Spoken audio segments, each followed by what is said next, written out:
Audio Jungle.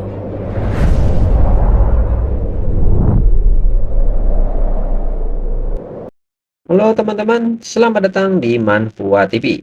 Kali ini Mimin lanjutkan cerita dari Overlord of Insect. PTW yang nyari episode sebelumnya, Mimin tempel di deskripsi beserta dengan playlistnya. Dan jangan lupa untuk join saluran WA agar teman-teman mendapat info terbaru dari Mimin. Tanpa berlama-lama, yuk kita masuk ke alur ceritanya.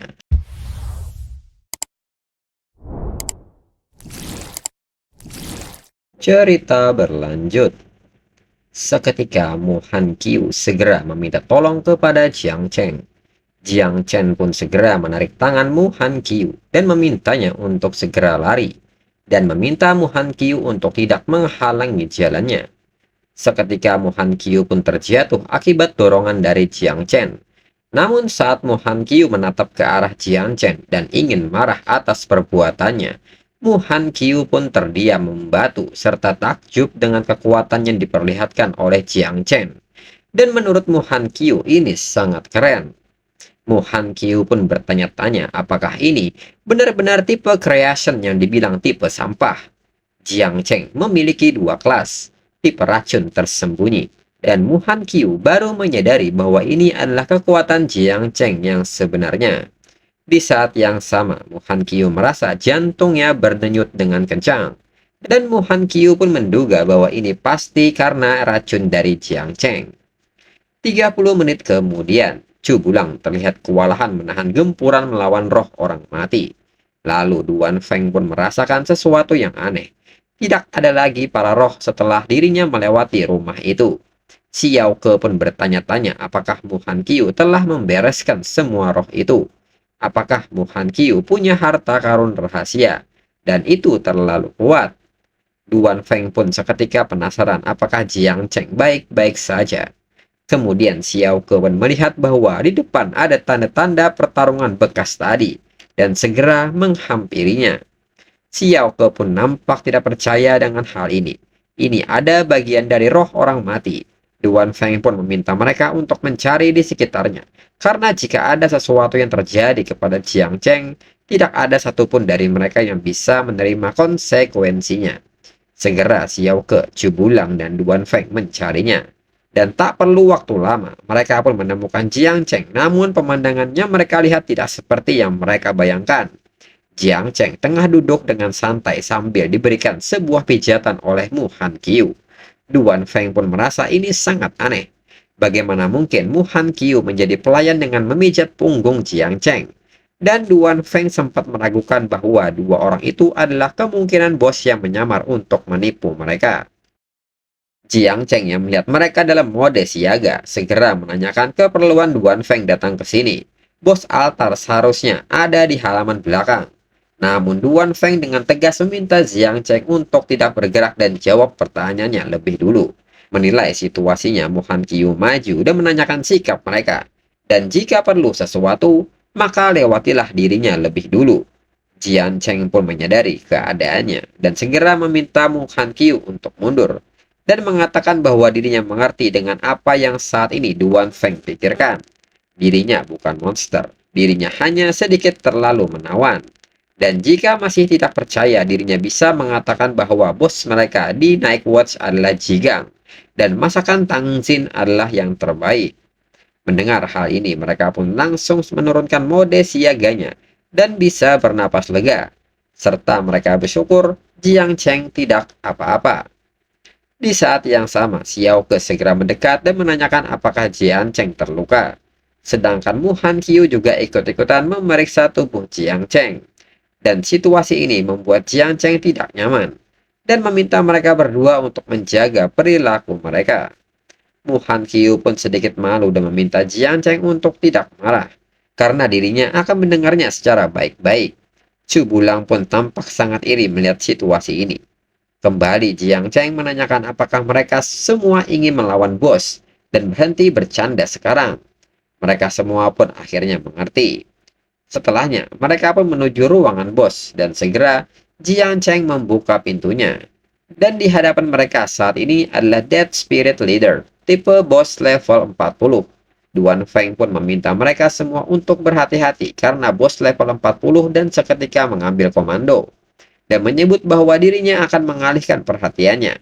Mu Han Qiu melindungi Jiang Cheng. Xiao Ke menjadi bub tapi tetap konstan dan hindari serangannya. Lain untuk Chu Bulang menyerang tapi utamakan keselamatan. Mereka harus berhati-hati, mereka tidak boleh membuat kesalahan. Dan saat Dead Spirit melakukan gerakan dan segera Duan Feng meminta mereka semua untuk menjaga jarak. Namun nyatanya Dead Spirit Leader malah bersujud di hadapan mereka. Duan Feng pun seketika bingung dengan situasinya. Karena Dead Spirit Leader seperti sedang memohon.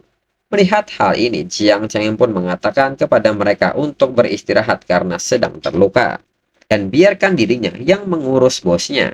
Karena dalam pikiran Jiang Cheng, ini adalah kesempatan bagus. Ini waktu yang tepat bagi Nine makan. Dan segera mensummon Nine dalam bentuk monster untuk melahapnya. Dan dengan senang hati, Nine langsung melahapnya. Bersamaan dengan itu, sebuah notifikasi menyebut bahwa Jiang Cheng telah membunuh Dead Spirit Leader dan mendapatkan 76.690 poin pengalaman. Sedangkan Nine telah melahap kekuatan dan mendapatkan 13.224 poin pengalaman. Dan seketika Jiang Cheng naik level dari 25 ke level 26. Semua atribut bertambah plus 1, serta poin kemahiran plus 10. Selain itu, notifikasi juga mengucapkan selamat atas keberhasilan mengalahkan bos terakhir dan menyelesaikan alam rahasia. Mereka pun tidak menyangka hal ini, bos level 40 mati seketika. Dan mereka akhirnya menyadari bahwa Jiang Cheng yang membunuh para roh secara instan. Jiang Cheng pun seketika menyebut bahwa dirinya hanya beruntung. Racunnya sangat efektif melawan mereka. Dan tak berselang lama, hasil perhitungan selesai. Dan dengan Duan Feng, Chu Bulang, Xiao Ke mendapatkan peringkat D, Mu Han Qiu dengan peringkat E, sedangkan Jiang Cheng dengan peringkat SSS, dengan evaluasi nilai SSS.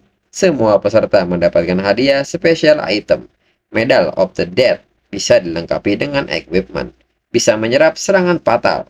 Menurut mereka, perlengkapan dari hadiah pribadi sudah sangat bagus, tapi hadiah untuk tim lebih bagus. Mereka tidak pernah mendapatkan sebanyak ini sebelumnya. Pada dasarnya, Jiang Cheng menggendong tim sepanjang alam rahasia dan seketika mereka semua berterima kasih untuk hal ini. Di sisi lain, menurut Jiang Cheng, ini seperti yang diharapkan dari alam rahasia level 30. Tingkat drop item yang bagus sangatlah luar biasa. Perlengkapan ini bernilai miliaran. Pertama, jubah Dark Dance dengan kualitas platinum yang memiliki karakteristik bayangan tembus pandang. Setelah diaktifkan, bisa tidak terlihat selama 3 menit dengan cooldown 2 jam. Dan Jiang Cheng berencana akan menyimpannya lebih dulu dan akan menggunakannya nanti. Dan sisanya tidak terlalu berguna buat dirinya. Jiang Cheng pun akan menjualnya ketika dirinya kembali dan membeli esensi darah untuk serangga mudanya. Selain itu, jumlah lahapan yang sudah meningkat secara signifikan kali ini. Jika mereka meminum lebih banyak darah, dirinya seharusnya bisa mendapatkan gerombolan yang lain nanti. Kemudian di gedung kantor Night Watch, Ji Gang pun sangat terkejut dengan laporan mereka mengenai alam rahasia yang bermutasi, serta Jiang Cheng menaklukkan Mu Han Qiu. Selain itu, Jiang Cheng juga menggendong mereka. Setelah menerima laporan ini, Ji Gang pun meminta mereka untuk keluar lebih dulu, karena dirinya ingin berbicara dengan Jiang Cheng secara pribadi. Mereka pun mengerti. Setelahnya, Ji Gang pun meminta Jiang Cheng untuk jujur kepadanya. Alasan kenapa racun Jiang Cheng bekerja terhadap roh orang mati bisa menipu Duan Feng dan yang lainnya, tapi hal itu tidak akan menipunya. Kembali Ji Gang menekankan kepada Jiang Cheng untuk jujur kepadanya apa yang Jiang Cheng sembunyikan. Jiang Cheng pun kali ini merasa tersudut. Apakah dirinya harus menunjukkan serangganya kepada Ji Gang? Mereka adalah bencana dari zaman dulu. Jika orang-orang tahu, apakah mereka akan membiarkan dirinya pergi? Ji Gang pun menunjukkan ekspresi yang nampak sangat serius dan meminta Jiang Cheng untuk berbicara sekarang juga. Namun pada akhirnya Ji Gang hanya tertawa karena melihat sikap dari Jiang Cheng yang nampak sangat gugup. Ji Gang pun tidak menyangka Jiang Cheng akan segugup ini. Apa yang terjadi dengan keberanian yang Jiang Cheng miliki di dunia rahasia? Ji Gang pun menyebut bahwa dirinya tidak ada maksud untuk menakuti Jiang Cheng. Hanya saja jika Jiang Cheng tidak ingin mengatakannya sekarang, dirinya juga tidak akan memaksanya. Semakin banyak kartu yang dimiliki Jiang Cheng di tangannya, semakin bahagia dirinya. Di masa depan, Night Watch mereka akan bergantung pada Jiang Cheng untuk menciptakan lebih banyak kemuliaan. Jiang Cheng pun menyebut bahwa dirinya akan tetap sedikit memberikan Zigang seluruh set peralatan tingkat epik nanti. Zigang pun tertawa dan menyebut Jiang Cheng konyol. Dirinya mengerti Jiang Cheng tidak bermain dengan peralatan epik. Jiang Cheng pun kembali mengatakan bahwa dirinya serius untuk hal ini. Kemudian Zigang pun menyarankan kepada Jiang Cheng bahwa sebaiknya Jiang Cheng mempunyai kartu lain di lengannya. Namun ada hal yang perlu dirinya jelaskan. Dan seketika Zigang mengeluarkan beberapa orang yang dirinya tangkap. Zigang pun menyebut bahwa orang-orang ini setidaknya adalah master transfer ketiga di atas level 60. Bahkan ada dua master hebat transfer keempat level 90 atau lebih. Dirinya tidak bisa menangani satupun dari mereka. Dirinya hanyalah seorang kolektor mayat. Mendengar hal ini, Jiang Cheng pun menduga bahwa orang-orang ini mencoba membunuh dirinya. Jigang pun membantah dugaan tersebut. Orang-orang ini akan membunuh Mu Han Qiu, tapi mereka diam-diam dirawat oleh walinya. Seketika Jiang Cheng pun penasaran mengapa mereka ingin membunuh Mu Han Qiu. Jigang pun segera meminta Jiang Cheng melihat isi gulungan ini. Di dalamnya terdapat daftar buruan jenis Dacia. Ini semua nama yang belum pernah Jiang Cheng dengar sebelumnya. Pertama, ada Yin Zhang level 46. Kedua, Ji Yuan Sui level 46. Ketiga, Jiang Wu Shuang level 45. Hingga daftar nomor 12 Xiao Beihan level 41. Dan masing-masing daftar nama memiliki hadiah yang sangat menggiurkan. Dan Jiang Cheng pun agak terkejut melihat nama Xiao Beihan yang merupakan keluarga Xiao. Jigang pun membenarkan hal tersebut. Ini semua adalah jenius tingkat atas dari generasi Jiang Cheng di Dacia. Dan Xiao Beihan juga salah satunya. Mereka juga akan berpartisipasi dalam Tianjiao Camp di 8 zona utama. Dan Xiao Beihan akan bersama Jiang Cheng di dalamnya. Raja Segel perpindahan ke-7. Kerajaan Jen perpindahan ke-8. Wudi perpindahan ke-9, 100 jenius teratas Dacia dengan keturunan terendah dari Raja Anjing Laut. Sebagai salah satu dari 12 Raja Segel di Jiangnan, Mu Han Qiu hanya menempati peringkat ke-77. Namun meski begitu, ada banyak master yang mencoba membunuhnya. Tapi mereka semua dibunuh oleh penjaga rahasianya, menunjukkan kekuatan orang-orang yang mendukungnya. Jika ini kekuatan dari Raja Segel, lalu bayangkan kekuatan keluarga Xiao dari Kekaisaran Jen. Jiang Cheng pun memahami maksud dari Zigang, menunjukkan hal ini untuk memperingatkan dirinya agar tidak menarik perhatian di camp Tianjiao. Jigang membenarkan hal tersebut. Semakin besar potensi Jiang Cheng, semakin banyak bahaya yang akan ada Jiang Cheng hadapi. Jangan mengekspos kekuatan Jiang Cheng secara sembarangan, kecuali benar-benar diperlukan. Ada kekuatan kuat di balik para jenius lain yang melindungi mereka. Dan meskipun Jiang Cheng memiliki dirinya tidak terlalu terampil. Sejauh ini pekerjaannya baru ditransfer sebanyak 3 kali. Dan dirinya khawatir, dirinya tidak dapat melindungi Jiang Cheng dengan baik. Jiang Cheng pun mengerti dan akan mengingat hal ini dengan baik. Dalam pikiran Jiang Cheng, bukan Zigang tidak menyalahkan dirinya karena menyembunyikan sesuatu darinya. Dia juga berusaha melindungi dirinya dengan sangat hati-hati. Kemudian Jigang pun mengatakan hal lainnya terkait penampilan Jiang Cheng di dunia rahasia kali ini. Jika itu ingin disebarkan, peringkat Jiang Cheng di daftar pasti akan lebih tinggi dari Mu Han Qiu. Dan kembali Jigang meminta Jiang Cheng untuk jujur. Apa yang telah Jiang Cheng lakukan kepada Mu Han Qiu. Namun Jiang Cheng enggan berbicara hal mengenai ini dan segera berbalik pergi karena dirinya ingin mandi dan segera tidur untuk beristirahat. Jigang merasa kesal karena tidak mendapatkan jawabannya. Kemudian di kamar Jiang Cheng tengah mengeluarkan semua ramuan dari 33 esensi darah peringkat 3, 14 esensi darah peringkat 4. Setelah dirinya menjual sebagian besar perlengkapan untuk mereka, dirinya seharusnya bisa mendapatkan second swarm atau pasukan keduanya sekarang. Segera Jiang Cheng menumpahkan ramuan itu ke simbol di tangannya agar para serangganya memakan esensi darah peringkat ketiga ini. Ini setara dengan master transfer ketiga level 60 di atas untuk manusia. Dibutuhkan ratusan binatang buas untuk mengekstraksi botol. Dengan ini dirinya telah menginvestasikan banyak uang. Lalu Nine pun keluar dan bilang ingin memakannya. Jiang Cheng pun meminta Nine untuk tidak memakannya saat ini. Ini masih awal untuk reproduksi Nine berikutnya. Mendengar hal ini, Nine pun merengek. Tidak tahan dengan rengekannya. Pada akhirnya, Jiang Cheng pun mengizinkan Nine untuk memakannya. Dengan cepat, Nine pun meminum ramuan tersebut. Kemudian kembali Jiang Cheng menumpahkan esensi darah peringkat 4, setara dengan Master Hebat Transfer keempat di atas level 90. Tak berselang lama, sebuah notifikasi menyebutkan bahwa Nine Miasma Wing mulai mereproduksi dengan kuantitas reproduksi masing-masing dapat bereproduksi sebanyak 40 sampai 60. Waktu reproduksi tergantung keterampilan evolusi.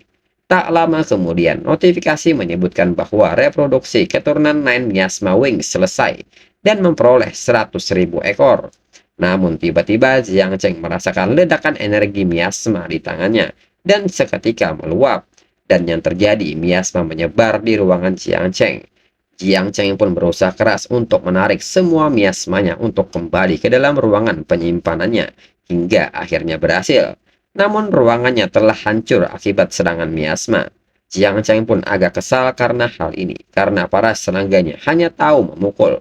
Jiang Cheng pun bertanya-tanya bagaimana caranya mengelolanya.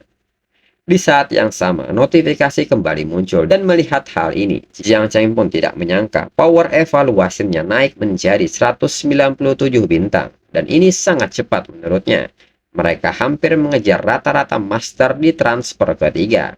Selain itu, semua persiapan sudah siap. Sekarang tinggal menunggu perjalanan besok ke Tianjiao Camp. Setelah dirinya mencapai level 30, dirinya dapat menyelesaikan transfer keduanya. Dan setelahnya, dirinya bisa mendapatkan induk serangga yang baru. Kemudian kembali ke gedung Night Watch. Tang Jin sangat kaget mendengar bahwa Zigang ingin gurunya, sang raja surgawi, maju ke depan. Tang Jin pun bertanya-tanya apakah perlu membuat heboh orang banyak seperti ini tentang masalah Jiang Cheng. Menurut Zigang, ini hanya untuk berjaga-jaga. Jiang Cheng pasti akan bertemu dengan Xiao Beihan. Yang lebih serius adalah tidak mungkin menyembunyikan rahasia di camp Tianjiao dan pada Jiang Cheng. Ada sesuatu pada Jiang Cheng yang membuat dirinya merasa takut. Dirinya khawatir kalau jenis racunnya sebenarnya tabu. Tang Jing pun menanyakan maksud Zigang dan memintanya untuk tidak menakuti dirinya. Sejak turbulensi yang disebabkan oleh Devourer 600 tahun yang lalu dan lahirnya pekerjaan terlarang di Dacia, mereka yang ditemukan bersamanya semuanya langsung dibunuh. Jika Jiang Cheng benar-benar memiliki profesi terlarang, itu akan terungkap ketika dia pertama kali awaken. Dan Tang Jing berpikiran bahwa Zigang hanya menjadi paranoid. Zigang pun berharap demikian bahwa dirinya hanya menjadi paranoid. Keesokan harinya, Jiang Cheng pun memulai perjalanannya menuju Tianjiao Camp. Dan Jiang Cheng pun agak bingung harus memilih jalan mana, dan mulai berpikir bahwa dirinya tersesat. Lalu di saat yang sama, Jiang Cheng mendengar suara seseorang meminta pertolongan. Dan setelah diperhatikan, ada seseorang yang saat ini berada di atas pohon. Dan orang itu mengaku bahwa dia takut dengan ketinggian. Segera Jiang Cheng mengaktifkan bakatnya dan menumbuhkan batang pohon untuk menurunkan pria tersebut. Pria itu pun menyebut bahwa itu tadi menakutkan. Sarang burung yang tidak terlihat terlalu tinggi sampai dirinya sampai di atas sana. Mendengar hal ini, Jiang Cheng pun heran. Pria ini takut ketinggian tapi masih ingin mendapatkan sarang burung itu. Apakah ini yang mereka sebut anak kecil? Pria itu pun segera berdiri dan mengatakan bahwa Jiang Cheng telah menyelamatkannya.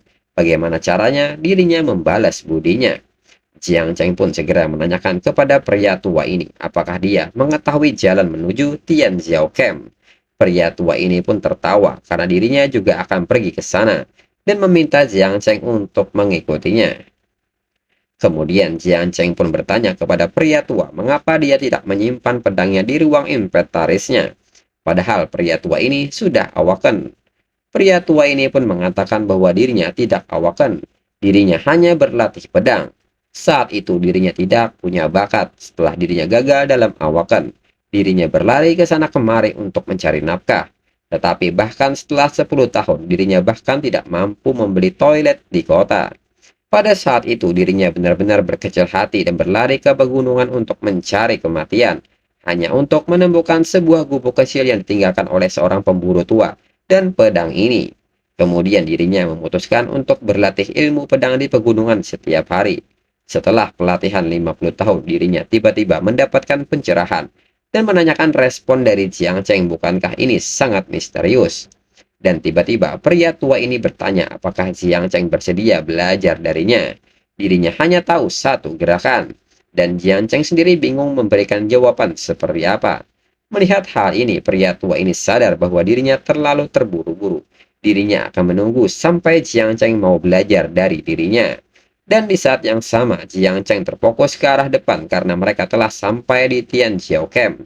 Dan saat Jiang Cheng melihat ke arah pria tua, nyatanya pria tua itu sudah tidak ada lagi. Jiang Cheng pun bertanya-tanya kemanakah perginya pria tua itu. Kemudian di Tianjiao Camp, para petugas pun memberitahukan kepada orang-orang bahwa jika ingin masuk agar segera mengantri, agar mendapatkan gelang identitas, dan meminta mereka untuk tidak melepas gelang tersebut kecuali dilepas oleh petugas. Lalu Jiang Cheng yang mengantri pun akhirnya mendapatkan gelang untuk masuk. Dan di tempat yang sama, nyatanya Mu Han Qiu dan Luo Sandao menyambut kedatangan Jiang Cheng. Melihat hal ini, Jiang Cheng masih bisa menerima jika disebut dermawan. Namun mengapa sekarang dirinya menjadi master? Di sisi lain, Mu Han Qiu dan Luo Sandao seketika saling menyerang dengan kata-kata mereka. Jiang Cheng sendiri pun hanya berdiam mendengar semua ocehan mereka hingga mereka kembali berdamai karena mereka adalah sahabat sekaligus rival dalam cintanya sekarang. Dan di saat yang sama, tiba-tiba terjadi sebuah keributan. Jiang Cheng pun bertanya-tanya apa yang sedang terjadi. Dan menurut Luo Sandao, ada seseorang yang sedang bertarung sekarang. Lalu seorang petugas pun datang dan ingin menegur mereka karena bertarung saat baru memasuki camp. Jiang Cheng pun menilai bahwa dia adalah instruktur patroli. Kekuatannya seharusnya berada di level Grandmaster Transfer ketiga. Namun tak berselang lama, petugas itu terlempar. Petugas itu pun meminta mereka segera memberitahu atasan bahwa ada orang-orang gila itu di sini. Luo Sandao pun bertanya-tanya siapa yang melakukan hal ini. Mu Han Qiu pun menyebut siapa lagi yang bisa melakukannya. Dia adalah yang memiliki performance terbaik di zona Jiangnan.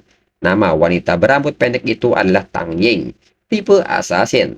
Kekuatannya sangat luar biasa, dan dia adalah assassin medali emas termuda di Menara Tianzi.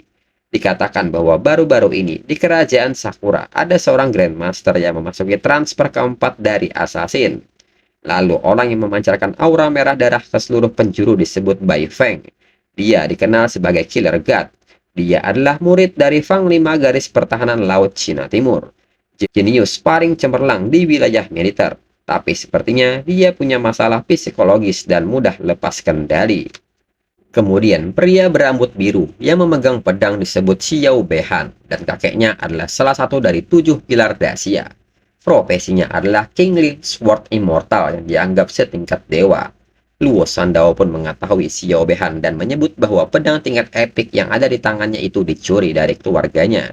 Sedangkan Jiang Cheng sendiri menilai bahwa Xiao Behan benar-benar pantas menyandang gelar jenius. Dia jauh lebih kuat dari Xiao Yuanwu.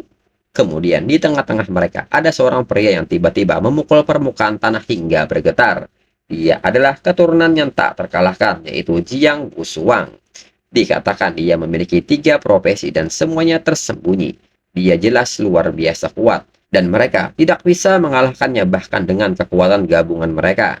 Jiang Cheng sendiri mengingat bahwa Jiang Wushuang menduduki peringkat ketiga dalam daftar perburuan jenius Dacia. Jiang Cheng pun seketika penasaran apakah serangganya dapat menangani orang-orang ini. Lalu tiba-tiba Xiao Behan datang melompat ke arah Jiang Cheng berdiri dan menusukkan pedangnya ke permukaan tanah sehingga membuat permukaan tanah terbelah. Sedangkan Jiang Cheng sendiri sudah lebih dulu mengambil langkah mundur dan mengamankan Luo Sandao. Xiao Behan pun memuji gaya tinju dari Jiang Wushuan yang mampu membuatnya terpesona. Di saat yang sama, Jiang Chen dan Xiao Behan pun saling menyapa. Dan seketika Xiao Behan menyebut bahwa dirinya mendengar Xiao Yuanwu mati di tangan Jiang Chen. Dan kebetulan dirinya juga tidak suka dengan orang yang tidak berguna. Dan Jiang Chen harus mati hari ini juga. Dirinya awalnya berencana untuk menghabisi Jiang Wusuang terlebih dahulu sebelum berurusan dengan Jiang Cheng. Tapi karena Jiang Cheng di sini, dirinya akan berurusan dengannya terlebih dahulu. Jiang Cheng pun merespon hal ini dan mengatakan meskipun kekuatan Xiao Behan berbeda, sepertinya semua orang di keluarga Xiao memiliki kepribadian buruk yang sama. Jiang Cheng juga menyadari bahwa dirinya telah berjanji kepada Jigang untuk tidak menarik perhatian, tapi tidak ada lagi yang bisa dirinya lakukan dalam situasi ini. Namun di saat yang sama, petugas pun mengatakan bahwa kepala instruktur datang, yaitu Raja Pedang Surgawi, serta kepala instruktur mengayunkan pedangnya hingga membelah tanah di antara Jiang Cheng dan Xiao Beihan. Kepala instruktur pun menegaskan bagi siapa yang ingin bertarung sekarang, maka mereka harus menjawab pedang di tangannya ini. Jiang Cheng pun baru mengetahui bahwa pria tua aneh yang dirinya temui dalam perjalanan adalah seorang raja pedang surgawi. Hanya dengan ayunan pedangnya, dia mengguncang keempat jenius itu hingga tidak bisa bergerak, dan serangga kecilnya hampir terkena dampaknya juga. Dan untuk episode selanjutnya, tunggu sekitar 2-3 minggu lagi, biar Mimin kembali menabung kapternya. Sekian dan terima kasih.